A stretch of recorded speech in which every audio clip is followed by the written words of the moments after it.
Hello, this is King Rex coming at you with another video. This is videos on calling Trump and Euchre. The first caveat I want to put out there in this video is that if you're playing with people that are overly aggressive or that are overly conservative in their calling, you can't call your hands too far away from what they're calling. If you're playing against people that pass a lot of callable hands, you'll probably have to call a little more conservatively than you normally would. If you're playing against uber aggressive people, you may have to kick it up a notch. But we're going to go through how you call Euchre in this video today.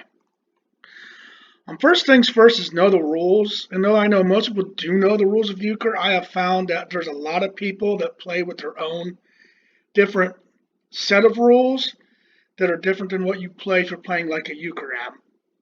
The first one, there's this rule that people came up with that you have to have a natural trump card to call trump. So if you, for example, don't have a trump card in your hand, or let's say you want to call spades, but you just have the jack of clubs in your hand, they'll say that you're not allowed to call that. I think that rule comes from people that someone deals out a set of cards, they put the jack of spades on the top of the deck, and the only thing they have in their hand to go with is the jack of clubs, but they wisely picked that up.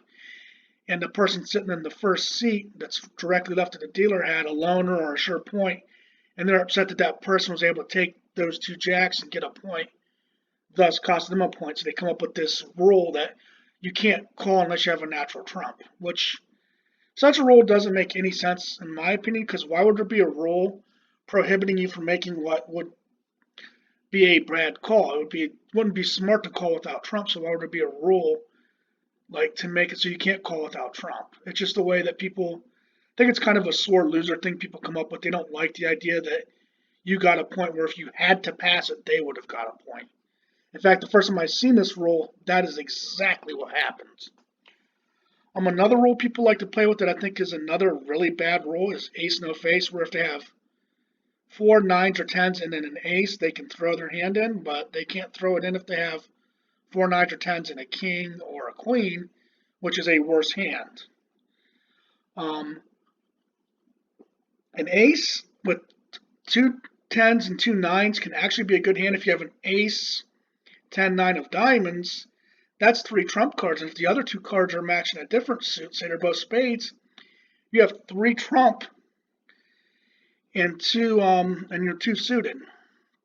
So I think the ace of ace is a bad rule because aces are actually good cards. So why would you get a benefit of throwing an ace? And this is people just not wanting to have to play a weak hand.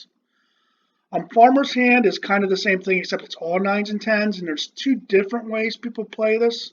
The first way is they can just throw it in and call a misdeal, which I think is fair. The other way is that they can take three of those cards and switch them for the three cards in the bottom of the kitty, which I'm like, I don't agree with that at all. So if you want to play Farmer's hand, that one where you throw in all nines and tens, I can kind of understand that. But people get bad hands, and four tens and a nine is just as good as a queen and four nines, for example, or some combination of nines and tens. Another one I've only ever seen once, my grandma used to play, where you could call no trump, where nothing would be trump and just whatever the high suit card of the suit led wins. This kind of goes against the purity of Euchre, and the fact is that it would lead to loners in situations where you wouldn't normally have one. Let's say you have ace, king, queen of diamonds, well, and you're sitting in the first seat past the dealer, that's basically a loner now, because you can put the ace of diamonds out, no one can beat it, the king of diamonds out, no one can beat it, the queen of diamonds out, no one can beat it, and then you're just going to take your chances on the last two cards in your hand like you would if you had jack, jack, ace of diamonds.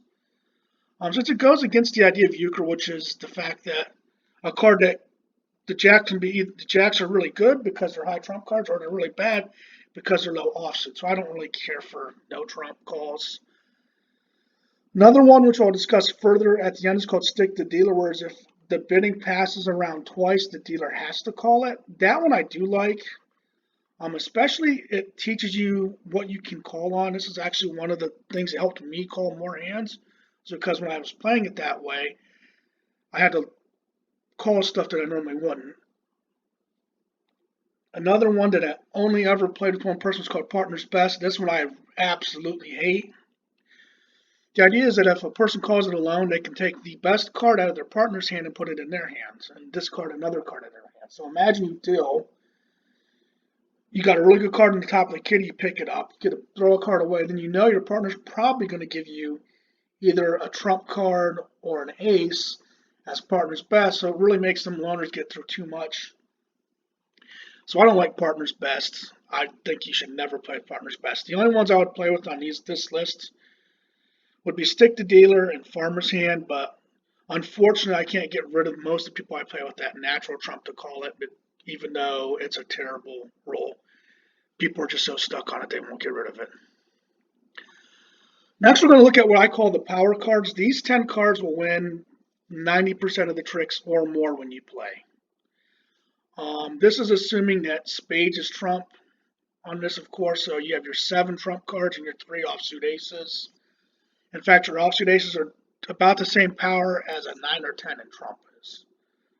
So you should always consider your aces when calling, especially the ace power does change. We're going to speak about aces a little more later, but these are the power cards. If you get a handful of these cards, you probably should be calling it, no matter what. Now we're going to go to specific types of calls. If you have this hand, you should call it no matter what. You should even call it alone because there's no way you can get Euchre with this hand. Even if one of your opponents has both bowers, they would just take out 2 of your trump cards and you get your point. And if you get lucky somehow, you might get this through and get 4 points. And your partner's probably not going to help you on this very often to get an extra point. So 5 trump, call it no matter what.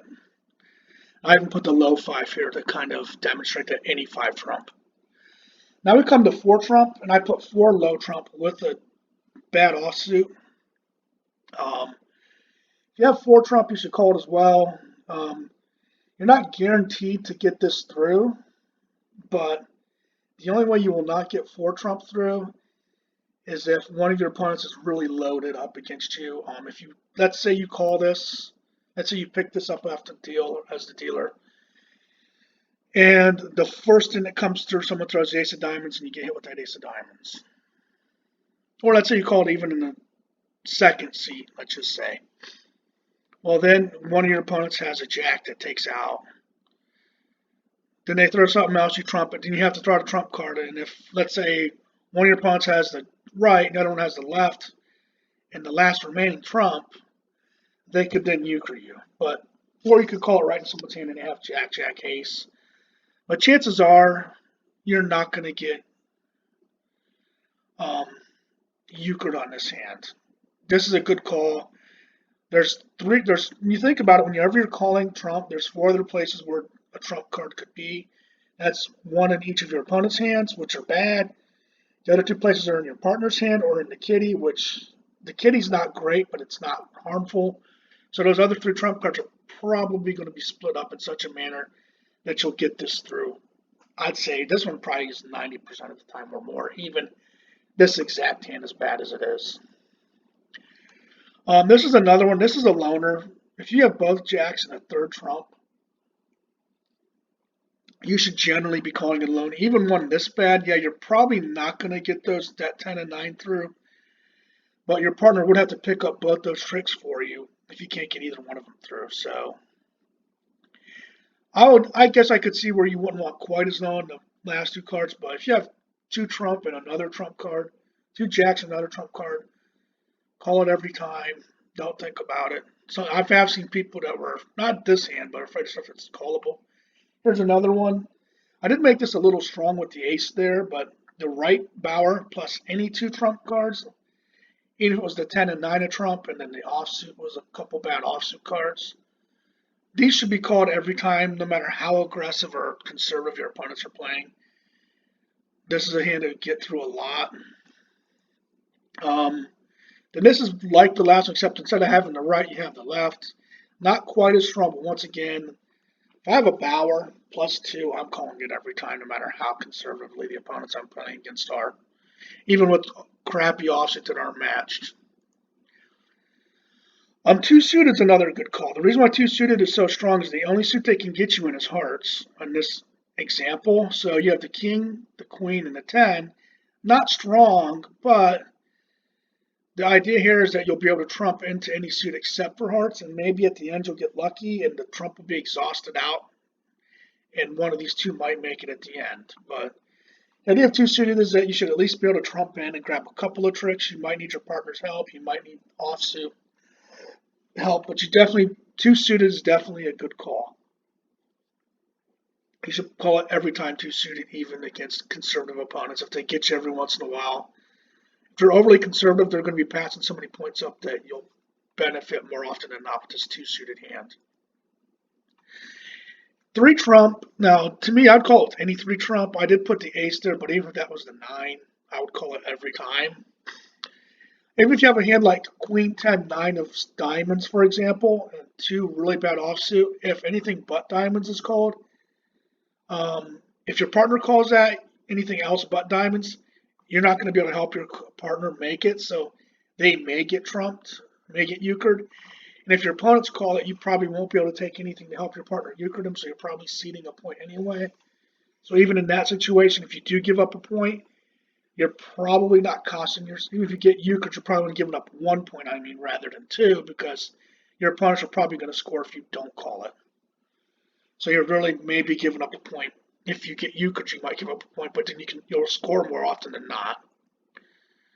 Oh, I went backwards too far. Two jacks. If you have both jacks, call it every single time. Two jacks is a guaranteed 2 out of 5 tricks. You only need 3 to score a point.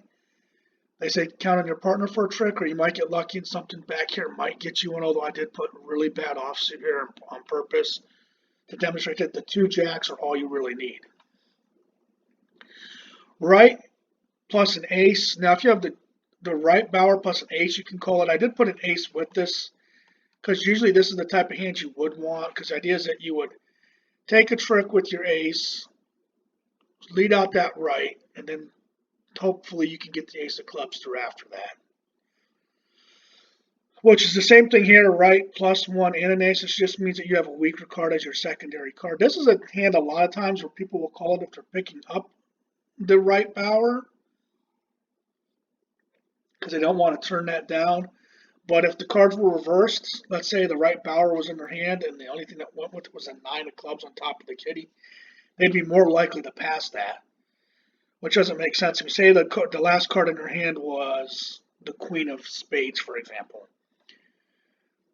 let's say the queen of spades, they would be more willing to turn down that 9 of clubs and play jack of clubs, queen of spades, which are not trumped or junk, and hand like that, than they would be to turn down the jack of clubs. So look at it both ways. And it is an odd phenomenon, but you will actually see it. People won't want to turn down the jack, but they'll have that jack in their hand and turn down something else that if it was reversed, they would have picked the jack up. The idea here is, like I said the last time, you want to, especially if you're the dealer, your hoping is that when the spades are led, you'll take it with that 9, lead out your jack of hearts, and then the ace of diamonds would take your last trick for you. 2 trump, 2 aces. This is another one. This is based off my theory that you have 4 of the 10 power cards in your hand this way. You have 2 trump that are middling. You have an ace of diamonds that's a singleton ace, and then you follow that up with the ace of clubs. This to me is a pretty strong hand. Not great. This might be one where if people you're playing are super conservative, much like the last couple where you only have 2 trump in your hand. If you play people that are super conservative and won't call unless they have 3 what they consider a good trump in their hands, you might want to maybe scale back a little bit there. But this is a hand that I would call most of the time. A lot of people won't call this. A lot of people do not like to call ever without a jack, but you have 2 trump here. One of them you can lead out at some point and just exhaust whatever, especially if you're in the first seat. Throw that queen of hearts out there, exhaust trump out of your opponents. Hopefully you can come back and take the tricks that are left at your aces and your king. And you also have a partner. Remember that your partner should get you a trick every time. Now we're going to go into what's a next call. When I'm talking about a next call, it's when, basically what this is, let's say a spade was on top of the kitty. next suit is the suit in the same color, the opposing suit, so that would be clubs. And I would say this is a call that you would only make because you're calling it as next. You wouldn't make this call under normal circumstances. Like if, say, hearts was on top of the kitty, you would never call clubs in this situation. The idea behind the next call is that if the dealer and his partner turn down a spade, they're probably weak in spades, which means that they also might be weak in clubs as well. The thought process is that if they had a jack, they would have ordered up or picked up. That's the thought process. You should only do a next call if you're in the first position, which when I say first position, I mean the first seat to the left of the dealer. Only against aggressive callers. If you're trying to see against people that are conservative in the way they call it, they could be passing callable hands, so you might call it right into their hands. It's also best when a high card was turned up. So if there's a jack, an ace, or maybe even a king up, it's a lot better because people perceive the king as being a high trump card when it's actually just right in the middle. So it'd be better to call next in those situations than it would be if, say, a 9 or a 10 or a queen was sitting on top of the kitty. The idea is that you're calling clubs hoping that one or both of the jacks are in your partner's hand, or maybe one's under the kitty and one's in your partner's hand. You're thinking that what will happen is that together the two of you will be able to work together and secure a point.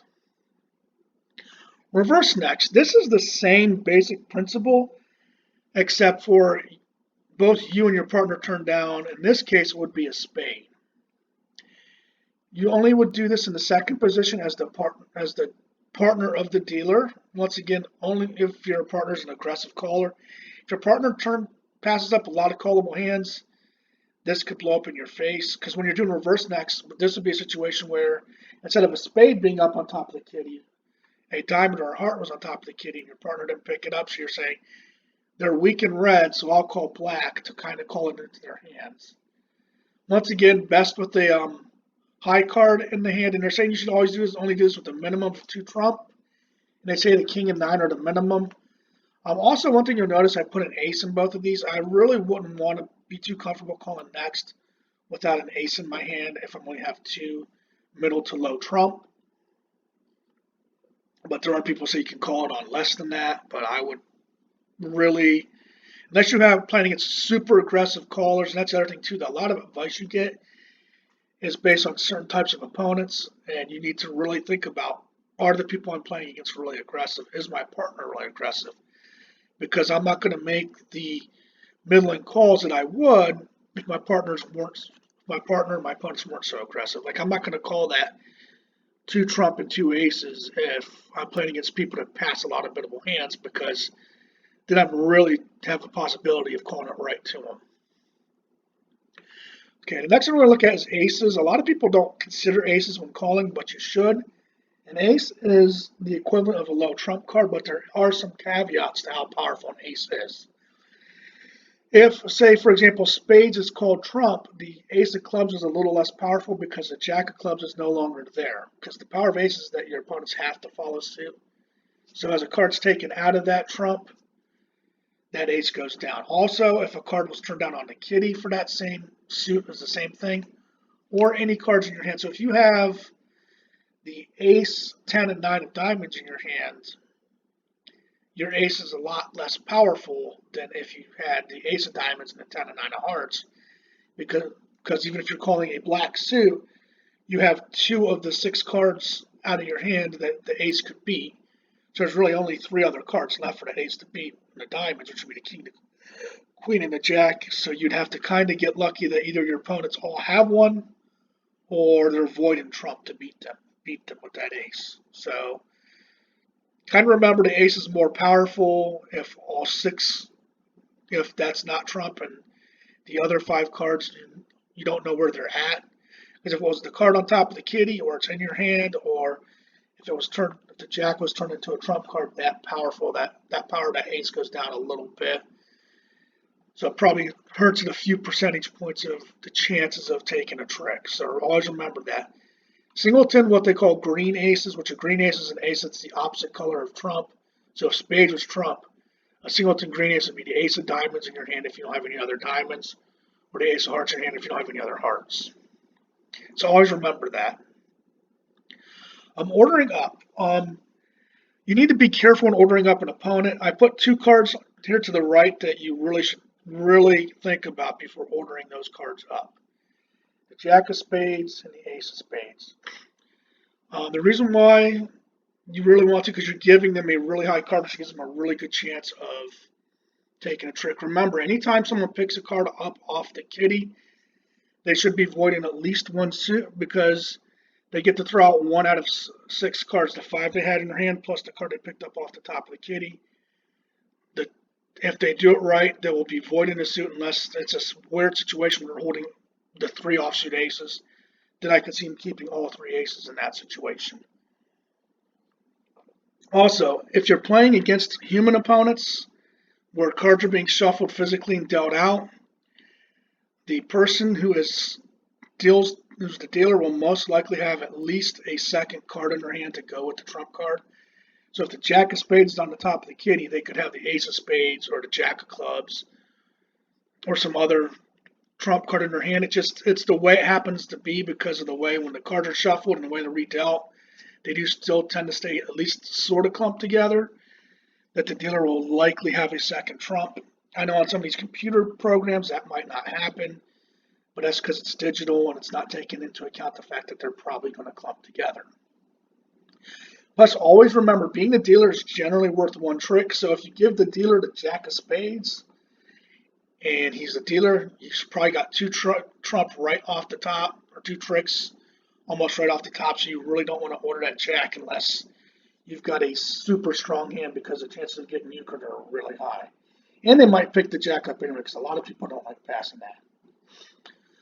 But if you're ordering up your partner, remember that you can always order up on less than what you normally would have, because you're putting a trump card into your partner's hand. You're letting them remove a card, which will probably void them a suit.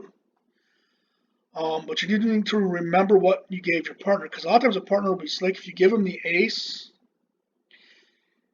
or let's say you give them the king of spades and the ace of spades is in their hand, what they'll do, a smart partner, rather than using the lower king of spades to take a trick, because ace and king, if you have both in your hand, are pretty equal, because there's nothing in between them, they'll take the trick with the ace rather than the king, to show you that, hey, I have the ace and I still have the king in my hand. A lot of times they won't do it if it's let's say you gave them the 10 and the ace. You gave them the 10 of spades and they have the ace. They're not going to like trump with the ace to show it to you when they don't have to. They'll take it with the 10 if they're the last one laying trump. But a lot of times they'll show you that. So kind of pay attention to what your partner's playing, but also what you gave them. Don't just give them a trump and not realize which one you gave them. You also have to work with your partner to win tricks. You should do this all the time, but especially if you're ordering into their hand. If you order the Jack of Spades into your partner's hand and you take the first round of tricks, and you have the 9 of Spades in your hand, let's say you had the hand that was Jack of Clubs, Ace of Spades, 9 of Spades. First lead out, you can trump it. See, what you should do in this situation, if you've ordered the Jack of Spades, immediately trump with the Ace of Spades. You know that trick is yours at that point. I know a lot of people try to tuck the 9 on there, hoping to get it through. But you want to lay that ace, lead out the 9, which your partner should put their Jack on it, unless they have the king. Then, of course, at that point, they should probably put the Jack on it anyway, because they don't know what the last person has. Then your Jack of Clubs will be good for the last trick, and you've got your point. Work with your partner to win tricks. Like I said, when ordering up a Jack, lead a low trump into your partner's hand. That way you don't have your Jack of Clubs and his Jack of Spades fighting each other. You want both of those cards to take tricks. So you want to play to your partner's hand. So sometimes you'll lead that low trump just to get as a way of pulling trump, and you know they'll take the trick, which is in your favor anyway. Positional calling. This is another thing people need to think about when they call. Sometimes people just call based on what cards are in their hands and not think of anything else. If you're in the first seat, remember you have the initial lead, which will help a lot when you're doing positional calling. If you have, say, what will be the right bower and a couple of aces, and you call in the first seat, you know you can throw that right bower out there, pull around to trump everyone's hand, and start throwing your aces. You might be able to make a point very quickly. Also remember the first seat's great for loners because you don't have to worry about your partner first leading the one card that can kill you off the top. You can lead your jacks right off the top, pull all their trump out, and basically you're just hoping that if there is a weakness somewhere, you'll be able to slide through on the last trick with him. On the third seat, you should only call if you have strong hands. This is seen as the worst position. Don't call the third seat with just 2 trump cards unless it's both jacks.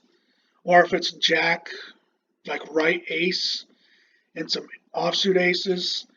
Because a lot of times a good thing for your partner to do, if you call in the third position, ideally your partner will lead a trump into your hand.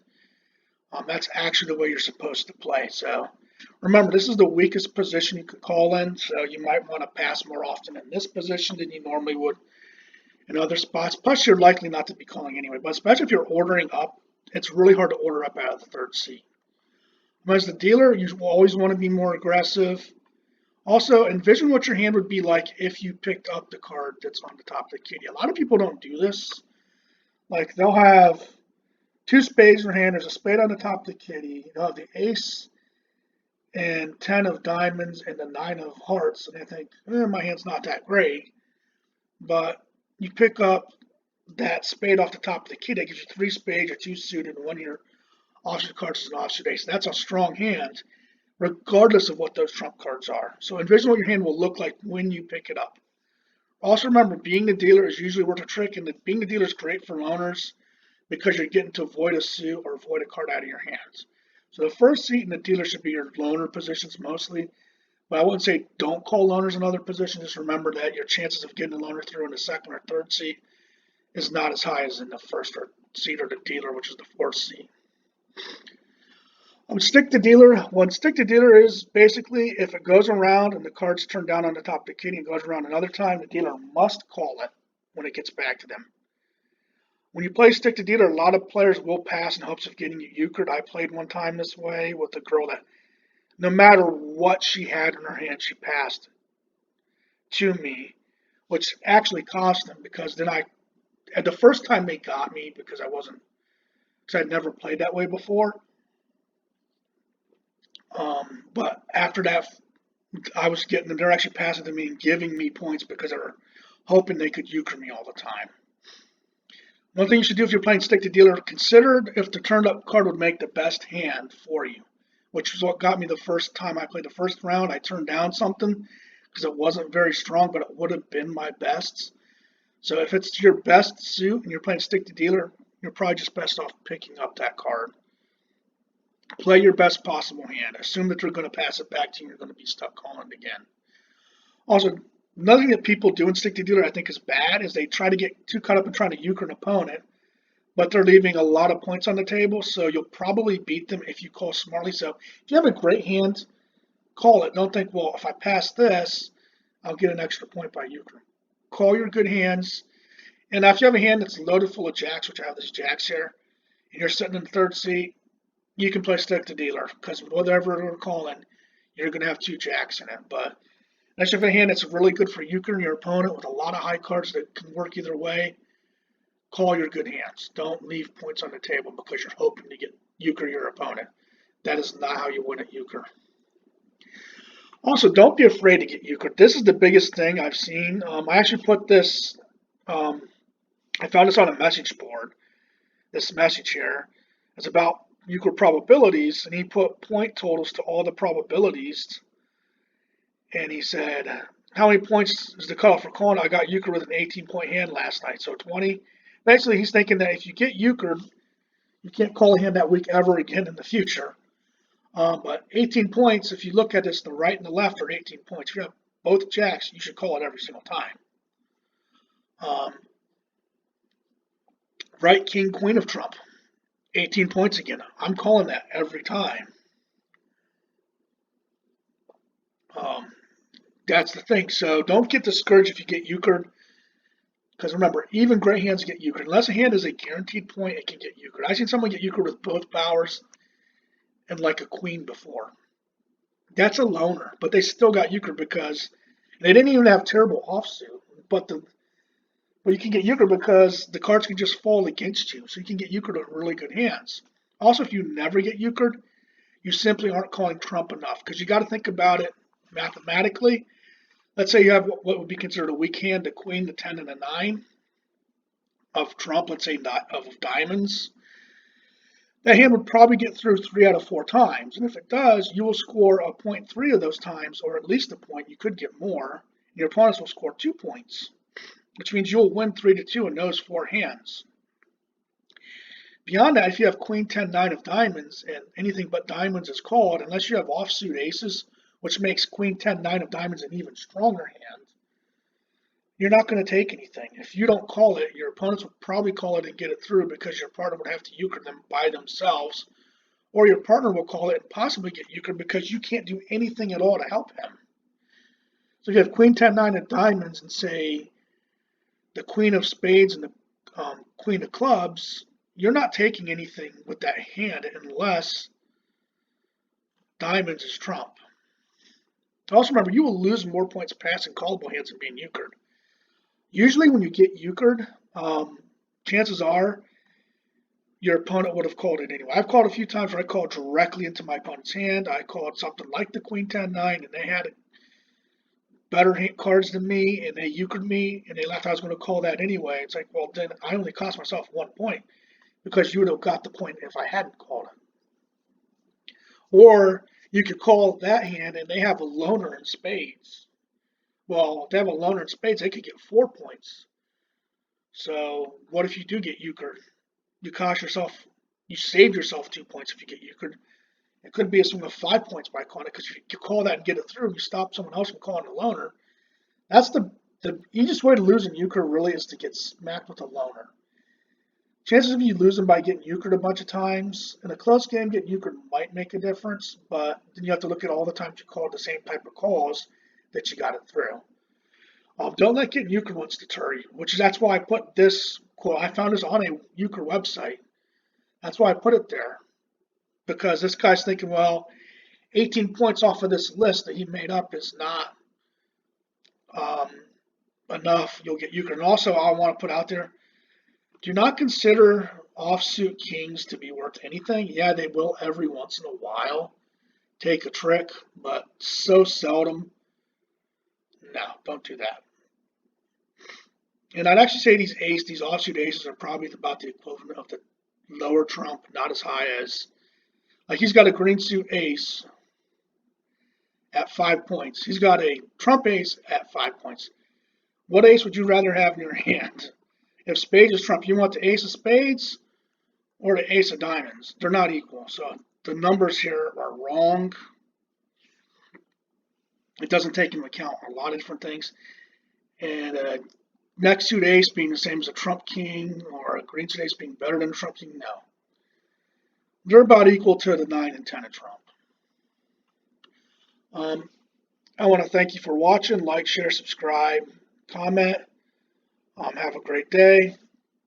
Thank you. Good night.